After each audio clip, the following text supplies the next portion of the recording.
ప్రపంచ పర్యావరణ దినోత్సవాన్ని పురస్కరించుకుని సిరిసిల్ల పట్టణంలోని ప్రముఖ సృజన్ పిల్లల హాస్పిటల్లో ప్లాస్టిక్ ను రీసైక్లింగ్ చేసి తయారు చేసిన వస్తువులను ప్రదర్శించారు. ప్రపంచ పర్యావరణ దినోత్సవాన్ని పురస్కరించుకుని సిరిసిల్ల పట్టణానికి చెందిన ప్రముఖ కవి రచయిత కందేపి రాణి ప్రసాద్ తన స్వీయ మేధస్సుతో ప్లాస్టిక్ రీసైక్లింగ్ తో తయారు చేసిన వస్తువులను ప్రదర్శించారు. ప్రముఖ సృజన పిల్లల హాస్పిటల్లో వేస్టేజ్ ప్లాస్టిక్ వ్యర్థాలతో రీసైక్లింగ్ చేసి పిల్లలకు ఆడుకునే విధంగా వస్తువులను రూపొందించారు. సుమారు 650 వస్తువులను తయారు చేసి ఈ రోజు ప్రదర్శనగా ఏర్పాటు చేశారు. ఆసుపత్రికి వచ్చే పిల్లల తల్లిదండ్రులు ఈ ఎగ్జిబిషన్ తిలకించి సంతోషం వ్యక్తం చేశారు.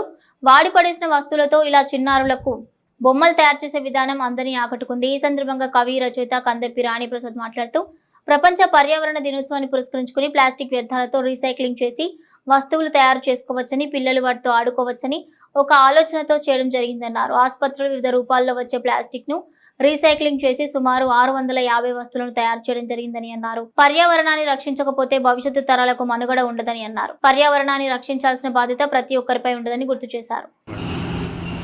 ఈరోజు ప్రపంచ పర్యావరణ దినోత్సవ సందర్భంగా మేము ఈరోజు ఈ ఎగ్జిబిషన్ని పర్యావరణ హితంగా ఏర్పాటు చేశాము. మా తొలిసారిగా 1974 సంవత్సరంలో అమెరికాలో మొట్టమొదటిసారిగా ఈ పర్యావరణ దినోత్సవాలు జరిగితే బాగుంటాయి అని అన్ని దేశాలు కలిసి నిర్ణయం తీసుకున్నాయి.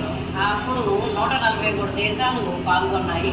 ఆ తర్వాత నెక్స్ట్ 1975లో బంగ్లాదేశ్ ఢాకాలో జరిగింది తర్వాత సమావేశం. అలాగే భారతదేశంలో 2011లో మొదటిసారిగా భారతదేశంలో ఈ పర్యావరణ దినోత్సవం జరిగింది. మళ్ళీ 2018లో మనకి భారతదేశంలో జరిగింది. బీట్ ప్లాస్టిక్ పొల్యూషన్ అనేటువంటి నినాదంతో ఇది జరిగింది. ఏమైనా సరే ఇప్పుడు పర్యావరణ కాలుష్యం వల్ల మనకు జరుగుతున్నటువంటి నష్టాలు ఎన్నో మనకు తెలుసు. ఈ రోజున ఇప్పుడు ప్రజెంట్ మనం ఎండాకాలంలో ఉన్నాం కాబట్టి ఇప్పుడు ఇంట్లోంచి బయటకు రాలేని పరిస్థితి, ఈ ఎండలు అధికమైనటువంటి ఉష్ణోగ్రతలు మనకున్న ప్లాస్టిక్ పర్యావరణ కాలుష్యం వల్లనే మనకు జరుగుతున్నాయని తెలుసు. ఇంతకు పూర్వం మనకు గ్లోబల్ వార్మింగ్ కానీ ఇవన్నీ లేకున్నప్పుడు అక్కడ బాగుండేది. భూగ్రహం చివరన ఉన్నటువంటి భూగ్రహం ఎండ్స్లో ఉన్నటువంటివి మనకు అక్కడ ఉన్న మంచు కరిగిపోవడం వల్ల మనకి ఇలాంటి ప్రమాదాలు జరుగుతున్నాయి. అంతేకాకుండా మనకు కాలుష్యం జరిగి ఈ పారిశ్రామికమైనటువంటి కట్టడాల వల్ల, ఫ్యాక్టరీల వల్ల, మన ఇంధనాల వల్ల, వాటన్నిటి వల్ల కూడా పొగ పైకి వెళ్ళిపోయి అక్కడ ఉన్నటువంటి ఓజోన్ పొరకు రంధ్రాలు పెట్టడం వల్ల మనకు అనేకమైనటువంటి క్యాన్సర్ జబ్బులు కూడా వస్తున్నాయి. మేము ఇటీవల న్యూజిలాండ్ వెళ్ళినప్పుడు అసలు బయట ఎండకు కొద్దిసేపు కూడా నిలబడకూడదని అక్కడ చెప్పారు. న్యూజిలాండ్ దేశం అంతా కూడా అక్కడ ఓజోన్ పొర లేనటువంటి లేదా క్షీణంగా ఉన్నటువంటి దేశం అట. అక్కడ చర్మ క్యాన్సర్లు అధికంగా వస్తున్నాయి. ఇట్లా ప్రపంచం మొత్తం కూడా అదే పరిస్థితికి మారిపోతే మనకు పర్యావరణం జరిగేది, మనుషులు బ్రతకగలిగేది ఉండదు.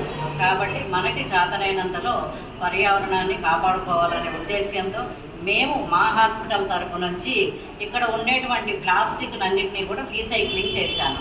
ఇవన్నీ ఇక్కడ ఉన్నటువంటి బొమ్మలన్నీ అవే ప్లాస్టిక్ రీసైక్లింగ్. ఇక్కడ ఉన్నటువంటి బొమ్మలన్నీ దాదాపు ఒక 650 ప్లాస్టిక్ సామాన్లను మేము రీసైక్లింగ్ చేసి బొమ్మలుగా తయారు చేసి వాటిని యూస్ఫుల్గా పిల్లలకు టీచింగ్ ఎయిడ్స్ గాను, లేకపోతే అలంకారంగా పెట్టుకునేటువంటి షోకేస్లో అలంకారంగా పెట్టుకునేటువంటి బొమ్మలుగాను పెట్టడం జరిగింది.